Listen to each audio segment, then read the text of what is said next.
Yang ngasih sobat gue Nutrik sekalian, jumpa lagi dengan gue Mbak di sini. Kali ini gue akan bahas salah satu topik yang cukup menarik ya. Jadi dengan kerjasama manusia dan kecerdasan buatan, sekarang kita sudah bisa membuat artificial intelligence yang sangat mudah digunakan oleh semua pihak tanpa kemampuan teknis sedikit pun. Kalian sudah bisa mengoperasikan artificial intelligence. Sering banget kalian tanyain dari dulu semenjak munculnya generative AI, semenjak munculnya ChatGPT sebagai pionirnya. Dan kali ini kita harus memikirkan memang sih yang namanya kampus itu menciptakan atau mencetak lulusan suatu jurusan itu karena ada yang mau aja, nggak semata-mata karena ada yang butuh lulusannya. Di sini kali ini gue bikin bahas jurusan apa aja yang dapat terbantu banget dengan keberadaan artificial intelligence sekarang ini. Biarpun mungkin pedang bermata dua, bisa membantu, bisa menggantikan juga. Nah di sini gue akan bahas jurusan itu, stay tune ya. Oke, sebelum kita mulai video kali ini, di channel ini gue bisa bahas soal konten edukasi, pendidikan tinggi dan juga karir. Buat kalian yang merasa video ini bermanfaat, kan bisa subscribe channel ini, like videonya. Buat kalian yang merasa video ini bisa berguna untuk teman kalian nanti atau keluarga kalian, kan bisa share juga video ini ke teman kalian itu ya.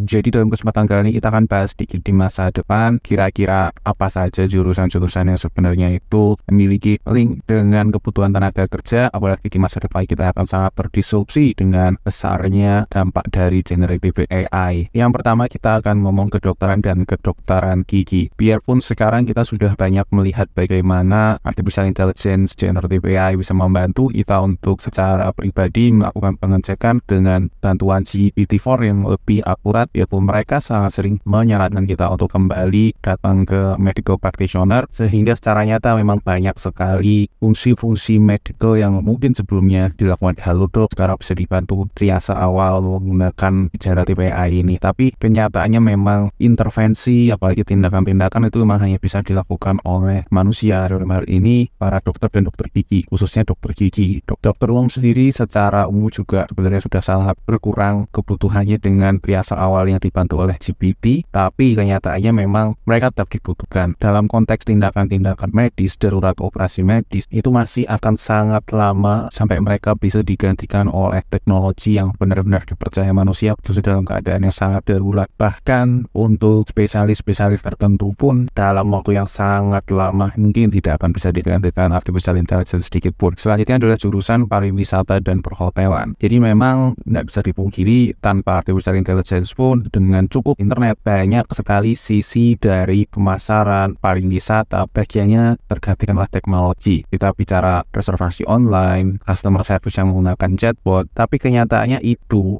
hanya pada kelas menengah ke bawah. Kalau kita bicara pada kelas atas, hospitality atau pelayanan yang dilakukan oleh manusia itu sangat diperlukan. Kalau kalian bayangkan kalian masuk ke hotel bintang 4 apalagi bintang 5, kalian tidak ada yang melayani, itu kalian pasti akan merasa ada yang tidak lengkap. Jadi memang disitulah fungsi manusia, dimana mungkin untuk front service-nya yang kita lihat, tapi sebenarnya menciptakan suatu kenyamanan atau kemewahan itu yang bisa memberikan full perasaan itu hanyalah manusia. Dan itulah para lulusan perhotelan pariwisata itu masuk ke dalamnya, sehingga setiap tamu atau setiap orang yang masuk ke dalam wahana tersebut itu mendapatkan pengalaman yang terbaik. Selanjutnya adalah jurusan pertanian dan juga kehutanan. Jadi kita di sini ngomong konteksnya itu sumber daya alam dan juga khususnya untuk produksi makanan ya. Jadi di sini memang kalau kita ngomong yang namanya konteks pekerjaan pertanian dan kehutanan itu tidak bisa dilakukan khusus hanya manusia dengan manusia atau manusia dengan komputer. Sangat jauh dari kata-kata kantor saja di depan komputer. Untuk pekerjaan ini itu sangat membutuhkan teman-teman untuk berada di lapangan, entah itu di perkebunannya, entah itu di hutannya, dan itu secara mekatronikanya, secara teknologinya itu memang belum semaju katakanlah generatif AI atau teman-teman lihat dalam bentuk chatbot itu. Hal-hal yang benar-benar fisik itu sampai sekarang itu masih sangat sulit untuk benar-benar digantikan oleh AI. Biarpun kita bicara ada Boston Dynamics yang memang mereka itu menyediakan robot-robot fisik yang bisa membantu bagaimana manusia bekerja di dunia nyata, tidak hanya sekedar di komputer. Dan kalau kita mau perkebunan dan juga kehutanan, industri ini memang tidak semudah itu untuk mengeluarkan uang peluang, sehingga teman-teman kalau cara teknologinya ada tapi tidak bisa dijangkau dalam waktu yang cukup lama, mungkin tentu saja itu membuat kebutuhan manusianya untuk bisa bekerja di industri perkebunan, industri kehutanan ini tetap ada. Selanjutnya kita bicara pangan, teknik pangan, teknologi pangan. Teman-teman kalau memahami jurusan pangan ini kan lingkupnya itu adalah produksi pangan. Di dalamnya itu proses membuat makanan yang bergizi, bernutrisi, sehat, dan juga aman dikonsumsi. Mungkin kalau sudah dalam skala produksi massal itu bisa dibantu oleh artificial intelligence atau robot otomatis yang secara massal produksinya itu sangat bisa. Tapi kalau kita bicara perguruan tinggi itu kan tidak sekedar mencetak buruh yang bekerja di pabrik untuk pengepakan makanan, nggak seperti itu. Jadi lebih ke bagaimana mereka membuat suatu produk makanannya, dan untuk saat ini memang hal-hal seperti itu belum bisa sepenuhnya dilakukan oleh AI. Istilahnya inovasi itu masih diperlukan pada sektor pangan ini, sehingga dalam konteks penelitian, dalam konteks inovasi, tangan manusia itu masih diperlukan. Kalau mungkin untuk perhitungannya mungkin bisa, tapi ya sampai sekarang belum ada juga kan yang namanya AI atau robot yang bisa merasakan suatu makanan itu enak atau enggak. Selanjutnya adalah teknik biomedik. Ini kurang lebih mirip dengan situasi yang ada pada teknik pangan, mirip dengan situasi yang ada pada kedokteran, di mana AI itu bisa membantu sebagai asistif teknologi untuk membuat suatu teknologi dalam bidang kesehatan. Cuman yang bisa mendesain apalagi menguji itu ya hanya bisa dilakukan oleh manusia dan pada manusia. Mereka hanya memahami secara teori tapi tidak secara praktek bisa mendesain, meneliti, membuat teknologi yang lebih pas untuk manusia. Mungkin kalau untuk efisiensi mereka bisa melakukan perhitungan on desk atau istilahnya kalkulatifnya, mereka bisa, mana manusia itu bisa sakit, AI robot tidak bisa sakit. Selanjutnya adalah jurusan artificial intelligence atau machine learning. Kurang lebih sama, jurusan-jurusan ini merupakan jurusan yang merancang atau bahkan mengembangkan artificial intelligence menjadi lebih efektif, efisien dengan tentu saja bantuan teknologi dan juga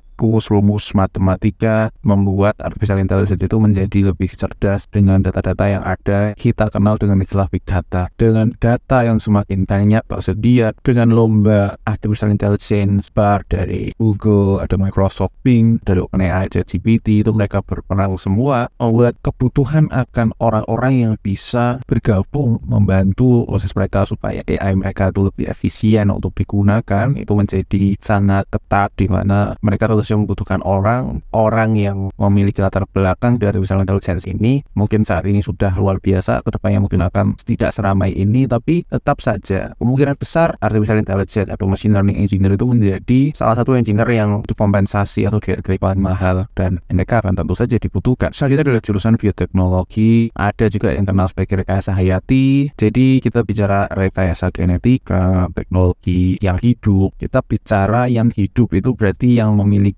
jaringan-jaringan sel yang hidup ya. Mungkin ada yang bilang AI itu sentient atau sadar, hidup. Cuman mereka tetaplah bukan makhluk biologis, di mana kondisinya mirip dengan teknik biomedik. Mereka tidak memahami sebenarnya yang namanya ini untuk menjadi hidup itu seperti apa, sehingga mungkin mereka bisa membantu analisisnya, analisis labnya bisa, tapi bagaimana mendesain, apalagi sampai melakukan percobaan, testing, nggak mungkin yang namanya makhluk hidup percaya mereka di testing oleh AI tanpa supervisi dari manusia. Jadi hal-hal seperti itu dengan teman-teman juga sudah memahami bahwa memang ketika AI itu tidak hidup, bagaimana mereka bisa mengerjakan sesuatu untuk yang hidup. Selanjutnya adalah jurusan pendidikan. Jurusan pendidikan ada banyak, tapi intinya ngomongnya adalah pendidikan yang kedepannya lulusannya akan menjadi guru. Kita sendiri sadar banget yang namanya bantuan e-learning itu sangat merubah bagaimana kita belajar, biarpun masih banyak sekali kekurangannya. Sebenarnya e-learning itu sangat membantu kita, mempermudah kita, tapi tetap saja ada yang beda. Kalau teman-teman itu diajar manusia tapi tidak langsung bertemu, itu tetap aja kurang, tidak efektif. Jarak jauh dengan manusia saja sudah banyak pro kontra, apalagi yang tidak ada manusianya. Jadi masih banyak banget yang menganggap bahwa panduan dari manusia, kehangatan dari manusia untuk kita bisa benar belajar itu sangat sulit untuk digantikan oleh teknologi. Interaksinya, detail-detail kecil, perasaan-perasaan di mana teman-teman diajar oleh manusia itu berbeda dengan yang jarak jauh saja beda, apalagi kalau sampai diajarin sama artificial intelligence yang biarpun mungkin supaya bisa menyerupai, tapi ketidaksempurnaan dari pengajaran manusia itulah yang membuat pengajaran dari manusia itu yang dibutuhkan oleh sesama manusia. Selanjutnya jurusan teknik perkapalan. Jadi perkapalan ini merupakan salah satu jurusan teknik yang fokusnya adalah terkait desain, konstruksi, dan juga pemeliharaan kapal, di mana memang yang namanya desain khususnya kendaraan ringan, mobil, dan truk ini yaitu mereka sekarang sudah sangat terdisrupsi dengan teknologi, di mana pabrik-pabrik sekarang pun juga sangat sedikit orangnya. Kemudian kalau kita bicara kapal, itu dalam skala yang besar sekali, itu nggak bisa dianggap sama dengan otomotif biasa ya. Disinilah mungkin AI bisa membantu dalam membuat simulasi CAD, simulasi desainnya, membuat masukan-masukan atas input dari penggunaan manusia. Tapi kenyataannya AI sendiri itu memang tidak benar-benar bisa memahami bagaimana rasanya di dalam kapal, apalagi secara pergerakan fisiknya. AI yang benar-benar bisa hidup di dalam air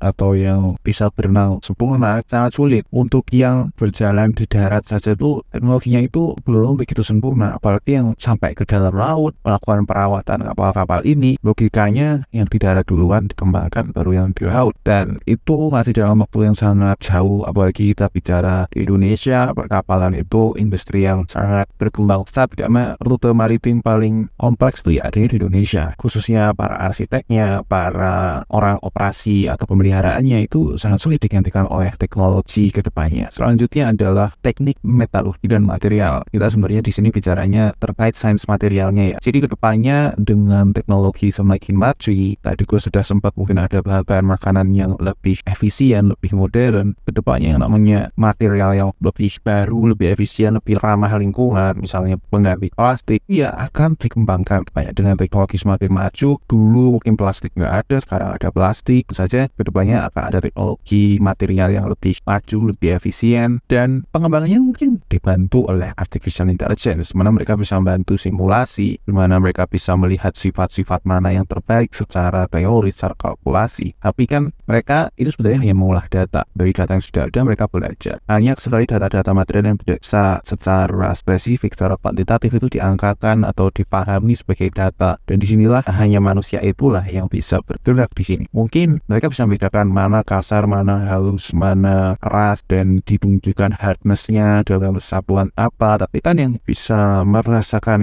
material yang nyaman digunakan itu ya hanya manusia. Oke, kurang lebih itu list dari gua. Buat kalian yang merasa video ini bermanfaat buat kalian, jangan lupa buat like videonya. Buat kalian yang masih ada pertanyaan, jangan malu-malu, tanya aja di kolom komentar. Buat kalian yang merasa video ini bisa bermanfaat buat teman kalian, jangan lupa buat share video ini, subscribe juga channel ini. Kalian yang merasa kalau video ini nggak berkualitas, nggak berbobot, nggak ada muatannya, silahkan dislike aja, nggak masalah. Kurang lebih itu dari gua, dan see you in the next video. Bye bye.